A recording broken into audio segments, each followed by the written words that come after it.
प्यारे छात्रों एवं साथियों, आप सभी का हमारे YouTube channel JP chemistry point 75 में हार्दिक स्वागत है। आज हम आपको वेरी इंपॉर्टेंट टॉपिक के बारे में बताने जा रहे हैं, जो परीक्षा के लिहाज से बहुत महत्वपूर्ण है। उसका नाम है ग्लास यानी कांच। कि कांच किसे कहते हैं, कांच का उपयोग कहाँ कहाँ करते हैं, कांच की प्रॉपर्टी क्या होती है, उच्च ताप सह कांच क्या होता है, तापानुशीतन बताएंगे। इसके अतिरिक्त कंपोजिट मटेरियल के बारे में इस लेक्चर में डिस्कशन करेंगे। तो सबसे पहले हम बताएंगे परिभाषा कांच की। तो ध्यान दीजिए, किसी क्षार धातु के सिलिकेट, क्या परिभाषा है, किसी क्षार धातु के सिलिकेट। आप जानते हैं क्षार धातुएं कौन सी होती हैं, जो फर्स्ट ग्रुप एलिमेंट होते हैं, जो फर्स्ट ए ग्रुप के एलिमेंट्स होते हैं, वो क्षार धातुएं कहलाती हैं, जिनमें सोडियम, ठीक है, क्या होता है, lithium, sodium, potassium, rubidium, caesium, francium आदि धातुएं आती हैं। इन धातुओं को क्या कहते हैं, क्षार धातुएं कहते हैं। तो क्या बताया परिभाषा, किसी क्षार धातु के सिलिकेट, कामा अन्य धातु के सिलिकेट, कामा सिलिका तथा अन्य यौगिकों का ठोस विलयन कांच कहलाता है। क्या परिभाषा बताई, किसी क्षार धातु के सिलिकेट, अन्य धात्विक सिलिकेट, सिलिका तथा अन्य यौगिकों के ठोस विलयन को कांच कहते हैं। परिभाषा सबको आ गई होगी कि किसी क्षार धातु के सिलिकेट, कामा अन्य धात्विक सिलिकेट, किसी क्षार धातु के सिलिकेट, कामा अन्य धातु के सिलिकेट, कामा सिलिका तथा अन्य यौगिकों के ठोस विलयन को कांच कहते हैं। अब देखिए, कांच का सामान्य सूत्र, कांच का सामान्य सूत्र XR2O, XR2O into YMO into 6SiO2 होता है। यानी कांच का जनरल फार्मूला क्या हुआ जाके, XR2O कामा YMO इंटू 6SiO2 होता है, जहां जो R है वो क्षार धातु है। कौन सा है, क्षार धातुएं हैं। और क्षार धातुएं आपने बताया है कि जो फर्स्ट ए के ग्रुप के एलिमेंट होते हैं वो क्षार धातुएं कहलाते हैं, जैसे lithium, sodium, potassium, rubidium, caesium, francium, ये क्षार धातुएं होती हैं। तो इनका सिलिकेट होगा। दूसरा है यम, है आपका द्विसंयोजी धातु, डाइवैलेंट मेटल है, जिनमें से लेड हो सकता है या कैल्शियम हो सकता है, ठीक है। और यक्स और बाई अणुओं की संख्या है, ठीक है, ध्यान देना, यक्स क्या है, अणुओं की संख्या है। अतः सामान्य कांच को सोडा कांच भी कहते हैं। क्या बताया है कि सामान्य कांच होती है उसे सोडा कांच भी कहते हैं। इसका formula Na2SiO3 into CaSiO3 into 6H2O होता है। कितना होता है, Na2SiO3 into CaSiO3 into 6H2O होता है। इसे हम सोडा कांच या सामान्य कांच भी कहते हैं। आप जानते हैं कांच कई प्रकार की होती है। जो ग्लास होती है वो कई प्रकार की होती है, जैसे हार्ड ग्लास या पोटास लाइम ग्लास। पहला तो यही होगा जाके कि सोडा कांच, और सोडा कांच को हम सॉफ्ट कांच भी कहते हैं। तो पहला क्लासिफिकेशन अगर टाइप्स देखें कि ग्लास कितने प्रकार का होता है, तो नंबर 1 बता दिया, सॉफ्ट ग्लास अथवा सोडा लाइम ग्लास। दूसरा होता है हार्ड ग्लास या पोटास लाइम ग्लास, तीसरा होता है पायरेक्स ग्लास, और चौथा होता है फ्लंट ग्लास या फ्लंट ग्लास, और पांचवा होता है Crookes glass. Crookes glass very important होता है क्योंकि इसका उपयोग चश्मे के लेंस बनाने में किया जाता है, जबकि अन्य कांचों का उपयोग कहाँ करते हैं, प्रयोगशाला के उपकरण बनाने में, ठीक, सजावटी सामान बनाने में, बस, ट्रक तथा वायुयानों और रेल की खिड़कियां बनाने में, जो भवन होते हैं उनकी खिड़कियां बनाने में अन्य कांचों का उपयोग किया जाता है, जबकि पायरेक्स ग्लास होता है उसका उपयोग हम चश्मे के लेंस बनाने में करते हैं। ठीक है भाई।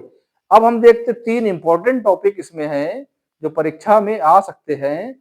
सबसे बढ़िया इंपॉर्टेंट टॉपिक कौन है कि ग्लास रिफ्रैक्टरी से आप क्या समझते हैं, यानी उच्च ताप सह ग्लास से क्या समझते हैं। कौन सी है, उच्च ताप सह कांच से आप क्या समझते हैं, इस बार परीक्षा में आ सकता है। तो इसकी परिभाषा देखिए कि ऐसे पदार्थ जिनका गलनांक उच्च होता है, यानी ऐसी ग्लास जिनका गलनांक उच्च होता है और अधिक ताप पर भी इनके संरचनात्मक गुणों में कोई परिवर्तन नहीं होता है, उच्च ताप सह पदार्थ कहलाते हैं। किसकी परिभाषा कर रहे हैं, ग्लास रिफ्रैक्टरी की। इसको हिंदी में कहते हैं उच्च ताप सह कांच। ऐसी कांच होती है जिनका गलनांक उच्च होता है और अधिक ताप पर भी इनके स्ट्रक्चरल प्रॉपर्टी पर, यानी इसकी संरचनात्मक गुणों पर कोई प्रभाव नहीं पड़ता है। क्या कहलाते हैं, उच्च ताप से कांच कहलाते हैं। ऐसे कांच जिनका अनीलिंग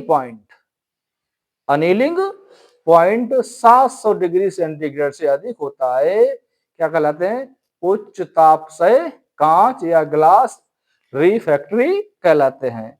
तो ग्लास रिफ्रैक्टरी के बारे में बताया है कि ऐसे पदार्थ जिनका गलनांक उच्च होता है और अधिक ताप पर भी इनके संरचनात्मक गुणों पर कोई प्रभाव नहीं पड़ता है, ऐसी कांच को हम क्या कहते हैं, उच्च ताप सह पदार्थ कहते हैं या उच्च ताप सह कांच कहते हैं।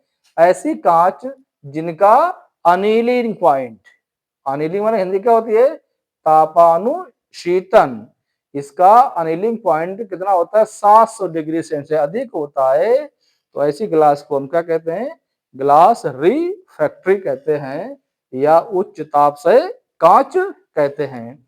दूसरा आप बता रहे हैं कि जो अनिलिंग पॉइंट होता है, अनिलीकरण होता है या तापानुशीतल होता है, इसको कैसे डिफाइन करेंगे।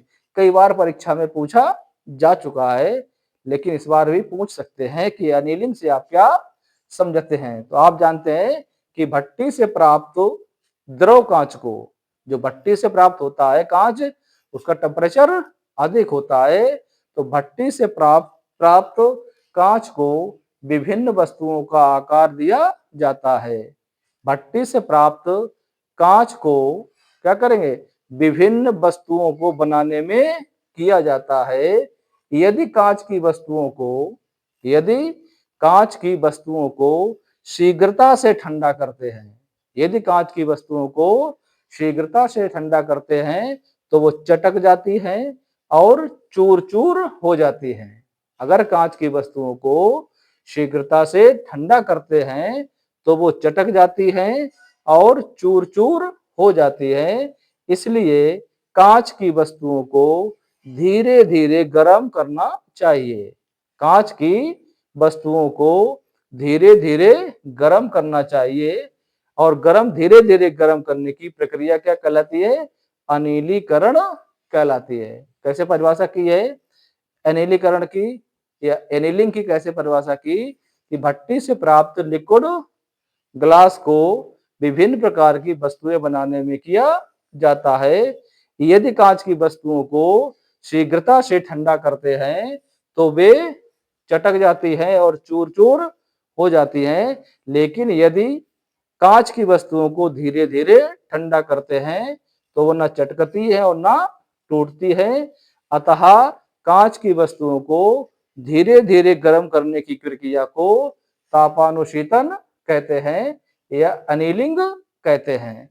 अनिलिंग क्रिया कैसे होती है? एक सुरंग में क्या करते हैं, कांच को भेजा जाता है जो भट्टी से प्राप्त हुई है। उसमें क्या होता है, एक तरफ टेम्परेचर अधिक होता है और दूसरी तरफ धीरे धीरे टेम्परेचर कम होता जाता है। इस तरह से हम ग्लास का अनिलीकरण कहते हैं। लिखा है इसमें देखो, यदि कांच की वस्तुओं को शीघ्रता से गर्म किया जाता है तो ये चटक जाती है और चूर चूर हो जाती है, इसलिए उन्हें क्या करना चाहिए, धीरे धीरे ठंडा करना चाहिए।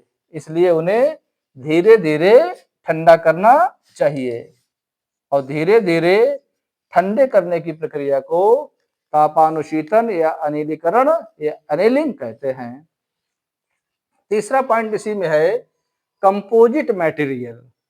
कंपोजिट माने संयुक्त, मटेरियल माने पदार्थ। कि संयुक्त पदार्थ क्या होते हैं, संयुक्त पदार्थ क्या होते हैं? आप जानते हैं, दो या दो से अधिक पदार्थों का मिश्रित कर दीजिए तो क्या कहलाएंगे, संयुक्त पदार्थ कहलाते हैं। इसी को हमें क्या करना है, डिफाइन करना है। तो परिभाषा है कि दो या दो से अधिक पदार्थों से निर्मित, दो या दो से अधिक पदार्थों से निर्मित, दो या दो से अधिक पदार्थों से निर्मित पदार्थ जिनके अवयवों के भौतिक तथा रासायनिक गुण भिन्न भिन्न होते हैं, कंपोजिट मटेरियल कहलाते हैं। क्या परिभाषा बताई कि दो या दो से अधिक पदार्थों से निर्मित पदार्थ जिनके अवयवों के, ये दोनों अवयव मिलाते हैं, दो कंपाउंड मिलाते हैं तो दो अवयव कहलाते हैं। तो दोनों अवयवों के भौतिक तथा रासायनिक गुण भिन्न भिन्न होते हैं, ऐसे पदार्थ हमारे कंपोजिट मटेरियल कहलाते हैं। क्या परिभाषा हुई फिर देखो, दो या दो से अधिक पदार्थों से निर्मित पदार्थ जिनके अवयवों के भौतिक तथा रासायनिक गुण भिन्न भिन्न होते हैं, कंपोजिट मटेरियल कहलाते हैं। फिर परिभाषा देखो, दो या दो से अधिक पदार्थों से निर्मित पदार्थ जिनके अवयवों के भौतिक तथा रासायनिक गुण भिन्न भिन्न होते हैं, क्या कहलाते हैं, संयुक्त पदार्थ कहलाते हैं। संयुक्त पदार्थ बनने के बाद, जब पदार्थ बन जाता है तो संयुक्त पदार्थ बनने के बाद इनके अवयवों के गुण स्थूल स्तर पर भी अलग अलग होते हैं। यानी कंपाउंड जो बन जाता है तो उसका मॉलिक्यूलर वेट अधिक हो जाता है। ऐसे मॉलिक्यूल को हम क्या कहते हैं, माइक्रो मॉलिक्यूल कहते हैं। माइक्रो मॉलिक्यूल में भी उस अवयवों के जो उससे मिक्स हुए थे, जिनसे हमारा कंपोजिट मटेरियल बना हुआ था, उनके गुण भी विद्यमान होते हैं। कंपोजिट मटेरियल बनने के बाद भी कंपोजिट मटेरियल में उपयोग किए गए अवयवों के गुण समान रहते हैं या अलग अलग रहते हैं, लेकिन एक गुड डेवलपमेंट हो जाता है, यानी इनमें एक अधिक गुड डेवलपमेंट हो जाता है जो उनके अवयवी कणों से भिन्न होता है। ऐसे पदार्थों को हम क्या कहते हैं, कंपोजिट मटेरियल कहलाते हैं। फिर परिभाषा देखो, दो या दो से अधिक पदार्थों से निर्मित पदार्थ जिनमें अवयवी पदार्थों के भौतिक तथा रासायनिक गुण भिन्न भिन्न होते हैं, कंपोजिट मटेरियल कहलाते हैं। कंपोजिट मटेरियल बनने के बाद इनके अवयवों के गुण स्थूल स्तर पर भी अलग अलग होते हैं, लेकिन इसमें कुछ एक्स्ट्रा गुण उत्पन्न हो जाते हैं जो अवयवी कणों से भिन्न होते हैं। इसलिए ये विशेष प्रकार का मटेरियल प्राप्त हो जाता है जिसे हम कंपोजिट मटेरियल कहते हैं। तो परिभाषा के बाद क्या था, टाइप्स था, टाइप्स बाद है उच्च ताप क्षय है, इसके बाद अनिलीकरण की क्रिया है और फिर कंपोजिट मटेरियल क्रिया है। इसके बाद देखते हैं इंडस्ट्रियल एप्लीकेशन ऑफ ग्लास, कि हम इसका उपयोग कहाँ करेंगे, औद्योगिक स्तर पर। इंडस्ट्रियल एप्लीकेशन ऑफ ग्लास, यानी ग्लास का उपयोग हम औद्योगिक स्तरों पर कहाँ कहाँ करते हैं। तो आपने पहला पॉइंट बताया था कि जनरली कांच का उपयोग प्रयोगशाला के उपकरण बनाने में किया जाता है। जितने प्रयोगशाला में कांच के उपकरण होते हैं वो सब कांच से बनाए जाते हैं, चाहे आपका टेस्ट ट्यूब हो, चाहे आपका राउंड बॉटम फ्लास्क हो, चाहे आपका ब्यूरेट हो, चाहे आपका पिपेट हो, चाहे आपका कोनिकल फ्लास्क हो, चाहे आपका मेजरिंग फ्लास्क हो, चाहे आपका बीकर हो, सब ये कैसे हैं, प्रयोगशाला के उपकरण हैं। तो कांच का उपयोग जनरली कहाँ करते हैं, प्रयोगशाला के उपकरण बनाने में किया जाता है। दूसरा पॉइंट बताया था, इसे हमने कहा था क्रुक्स ग्लास। क्रुक्स ग्लास का उपयोग कहाँ करते हैं, लेंस के, चश्मे के लेंस बनाने में। जो क्रुक्स ग्लास होता है उसका उपयोग करते हैं चश्मे के लेंस बनाने में और समतल दर्पण बनाने में किया जाता है। अगला पॉइंट क्या हो सकता है, इसका उपयोग यानी ग्लास का उपयोग घरेलू सामान, सजावटी सामान तथा घड़ी के शीशे बनाने में किया जाता है। और सबसे इंपॉर्टेंट आपका है इंडस्ट्रियल यूजेज ग्लास का, वो है इसका उपयोग बस, ट्रक, रेलगाड़ी, वायुयान की खिड़कियां बनाने में किया जाता है। सबसे इंपॉर्टेंट यूज क्या है ग्लास का, कि ग्लास का उपयोग बस, ट्रक, हवाई जहाज तथा रेल की खिड़कियां बनाने में किया जाता है। तो बहुत सारे उपयोग हैं ग्लास के। इसके बाद एक आध प्रॉपर्टी देख लीजिए कि ग्लास की प्रॉपर्टी कैसे होती है, ग्लास के गुण क्या होते हैं। तो एक गुण इसमें होता है कि ये विद्युत के कुचालक होते हैं।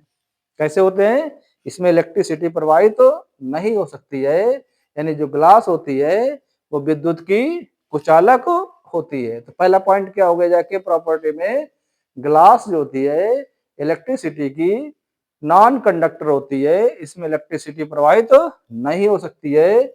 दूसरी प्रॉपर्टी होती है कि ग्लास का गलनांक निश्चित नहीं होता है।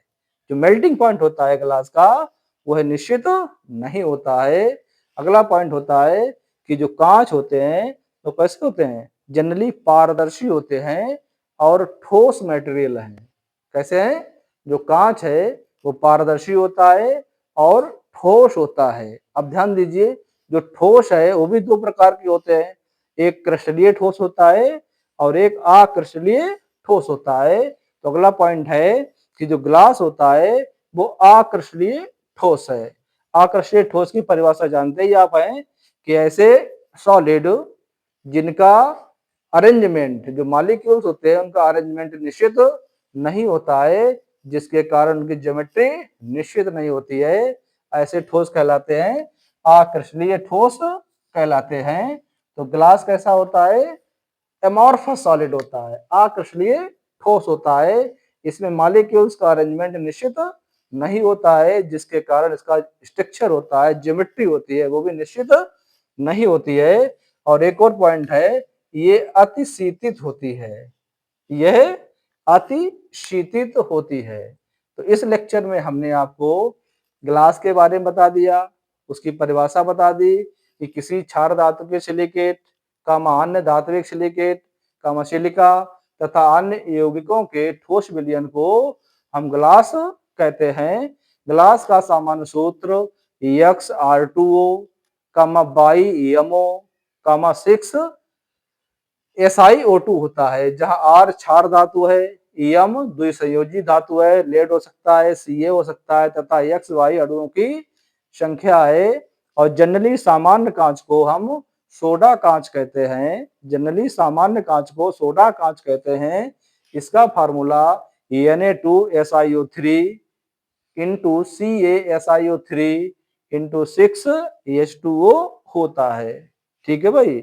इसके बाद हमने टाइप्स बता दिए थे कि ग्लास विभिन्न प्रकार की होती है, कौन कौन सी, सॉफ्ट ग्लास है या सोडा लाइम ग्लास कहते हैं, हार्ड ग्लास है या पोटास लाइम ग्लास है, फिर पायरेक्स ग्लास होता है, फ्लिंट ग्लास होता है, क्रुक्स ग्लास होता है और वाटर ग्लास होता है। इसके अतिरिक्त जेना ग्लास भी होता है। इसके बाद बताया था ग्लास रिफ्रैक्टिव के बारे में, उच्च ताप सह पदार्थ के बारे में कि ऐसे पदार्थ जिनका गलनांक उच्च होता है और अधिक ताप बढ़ने पर भी इनके स्ट्रक्चरल प्रॉपर्टी में कोई व्यवधान उत्पन्न नहीं होता है, क्या कहलाते हैं? ग्लास रिफ्रैक्टरी कहलाते हैं। अनिलीकरण को बताया है कि तापानुशीतल क्या होता है? तापमान से बताया है कि अगर कांच को हम तेजी से ठंडा करते हैं तो चटक जाती है और चूर-चूर हो जाती है, इसलिए कांच को धीरे-धीरे ठंडा करना चाहिए और धीरे-धीरे ठंडा करने की क्रिया को क्या कहते हैं? तापानुशीतल कहते हैं या अनिलीकरण कहते हैं या अनिलिंग कहते हैं। और अगला पॉइंट है कंपोजिट मटेरियल, तो बता ही दिया है कि दो या दो से अधिक पदार्थों से निर्मित पदार्थ जिनमें अवयवी गुणों के या अवयवी कणों के भौतिक तथा रासायनिक गुण भिन्न-भिन्न होते हैं, ऐसे पदार्थ को हम क्या कहते हैं?